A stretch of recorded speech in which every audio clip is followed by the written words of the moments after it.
আচ্ছা, একবার ভাবুন তো, হাড় ভাঙা খাটুনি খাচ্ছেন, অথচ মাসের শেষে সেই শূন্য পকেট। টাকা আসছে, আবার জলের মতো বেরিয়েও যাচ্ছে।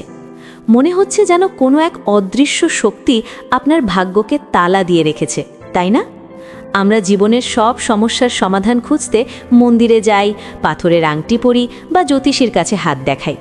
কিন্তু আপনি কি জানেন, আপনার আশেপাশেই এমন একজন মানুষ আছেন যার কাছে মাত্র একটি ছোট জিনিস চুপি চুপি চাইলে আপনার 7 জন্মের দারিদ্র্য নিমেষে দূর হয়ে যেতে পারে?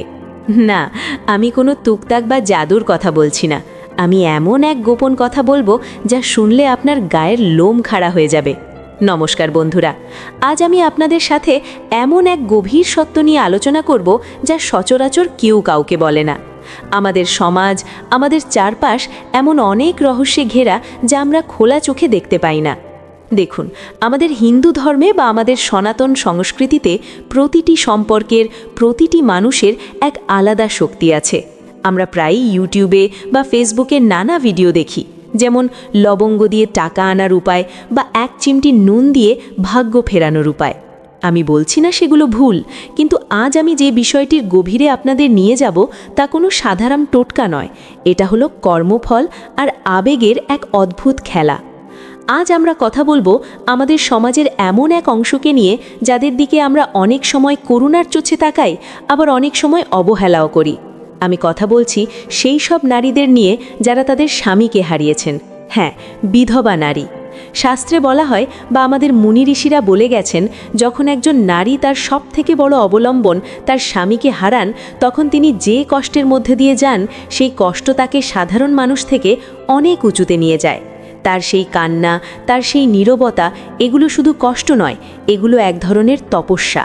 আর এই তপস্যার ফলে তাদের মধ্যে এমন এক শক্তি তৈরি হয় যা কোনো যোগী বা সাধকের চেয়ে কম নয়।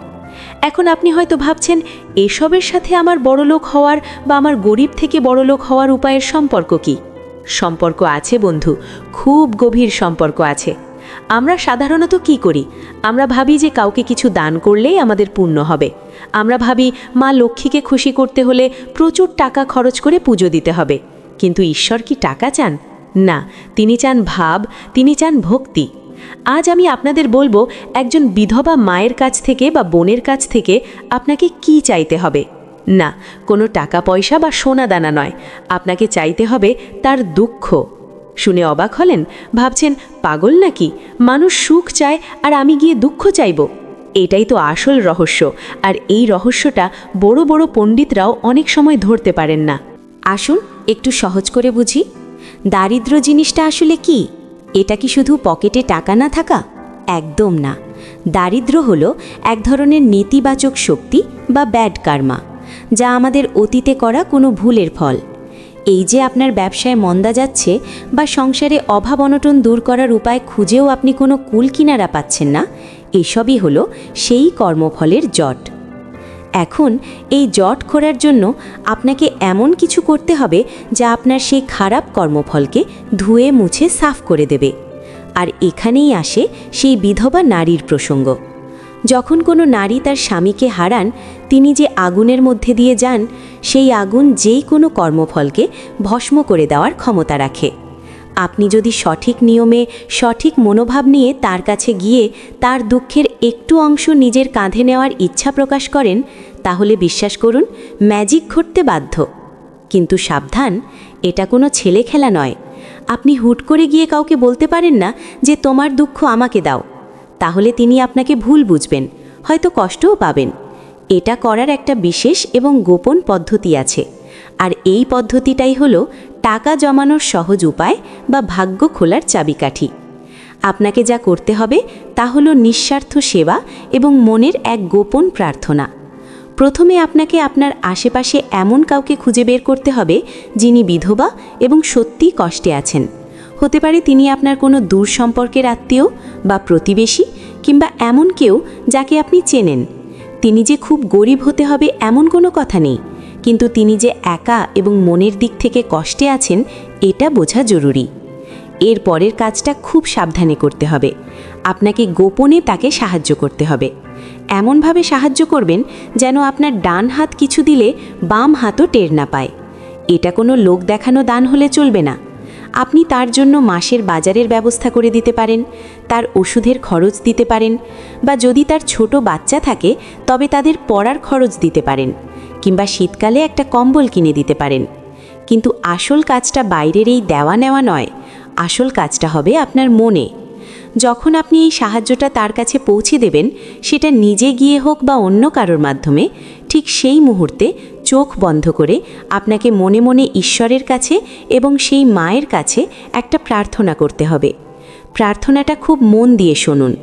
আপনাকে মনে মনে বলতে হবে, হে মা, হে দেবী মূর্তি, তুমি সংসারের যে কঠিন পরিস্থিতির মধ্য দিয়ে যাচ্ছ, তোমার সেই ত্যাগের প্রতি আমি মাথা নত করছি।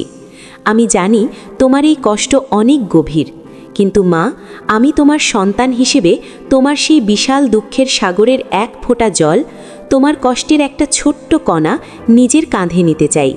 তুমি তোমার দুঃখের একটু ভার আমাকে দাও, যাতে তোমার মনটা একটু হালকা হয়। ব্যাস, এইটুকুই। এখানে একটা খুব সূক্ষ্ম ব্যাপার আছে যা বুঝতে হবে।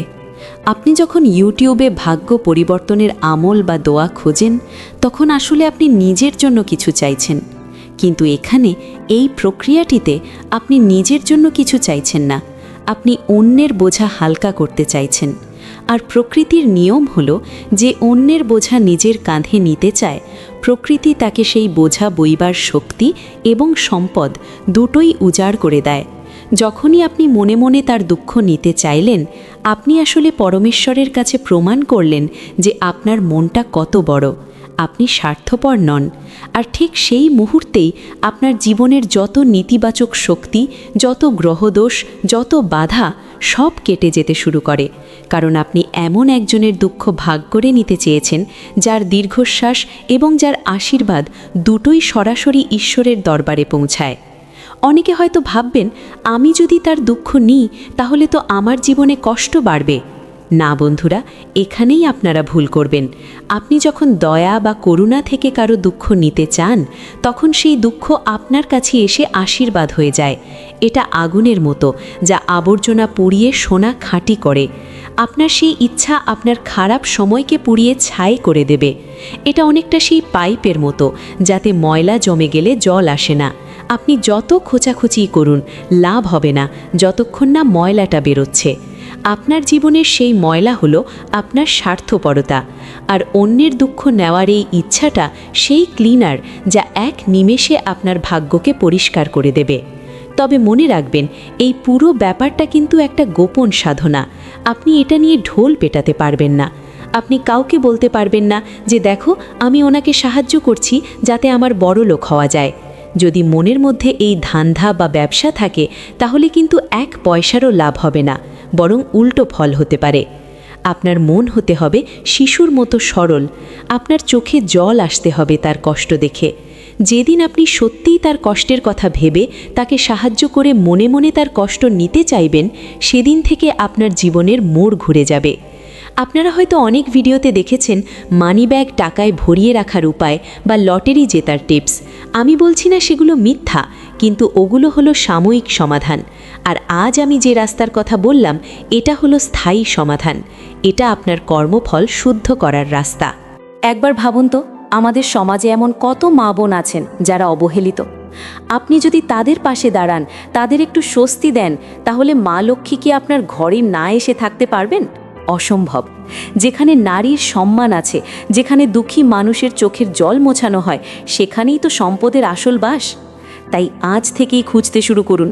বড় কোনো যজ্ঞ করার দরকার নেই, দামি রত্ন পরার দরকার নেই। শুধু খুঁজে বের করুন এমন একজন মানুষকে যার একটু সাহারার প্রয়োজন। তারপর নিঃশব্দে গোপনে তার পাশে দাঁড়ান, আর মনে মনে সেই জাদুকরী প্রার্থনাটা করুন, তোমার দুঃখ আমাকে একটু দাও মা। দেখবেন আপনার মনের ভেতরটা কেমন শান্ত হয়ে গেছে। আর মন যখন শান্ত হয়, তখন জগৎ আপনাকে 2 হাত ভরে দিতে শুরু করে। আপনার আটকে থাকা কাজ হতে শুরু করবে, ধারের টাকা ফেরত আসবে, ব্যবসায় উন্নতি হবে, সব কিছু ম্যাজিকের মতো ঘটতে থাকবে। কারণ তখন আপনার সাথে শুধু আপনার ভাগ্য নয়, ওই মায়ের তপস্যার শক্তিও জুড়ে গেছে। বন্ধুরা, এই কথাগুলো কোনো বইয়ের পাতা থেকে নেওয়া নয়, এগুলো জীবনের গভীর অভিজ্ঞতা থেকে বলা। বিশ্বাস আর ভক্তি, এই দুটো জিনিস যদি আপনার মধ্যে থাকে, তাহলে পাথরও গলে জল হয়ে যায়। জীবনটা খুব ছোট, শুধু নিজের জন্য বাঁচলে কি আর বাঁচা হলো? আসুন না একটু অন্যভাবে বাঁচার চেষ্টা করি, একটু অন্যের চোখের জল মুছিয়ে নিজের ভাগ্যটাকে নতুন করে লিখি। চেষ্টা করে দেখুন, আমি কথা দিচ্ছি ঠকবেন না। ভিডিওটি শেষ করার আগে একটা কথাই বলবো, এই তথ্যগুলো যদি আপনার মনের কোনো এক কোণায় একটুও নাড়া গিয়ে থাকে, যদি মনে হয় যে কথাটা সত্যি, তাহলে অনুরোধ করব আমাদের এই ছোট্ট পরিবারের সাথে যুক্ত হওয়ার জন্য। আপনার একটি লাইক এবং সাবস্ক্রাইব হয়তো আমাকে আরও উৎসাহ দেবে এমন সব গভীর সত্য আপনাদের সামনে তুলে ধরার জন্য। আর হ্যাঁ, ভিডিওটি আপনার প্রিয়জনদের সাথে শেয়ার করতে ভুলবেন না। কে জানে, হয়তো আপনার একটি শেয়ারে অন্য কারো জীবন বদলে যেতে পারে। ভালো থাকবেন, সুস্থ থাকবেন, আর মনে রাখবেন মানুষের সেবাই হলো ঈশ্বরের সেরা পুজো। দেখা হচ্ছে পরের ভিডিওতে। নমস্কার।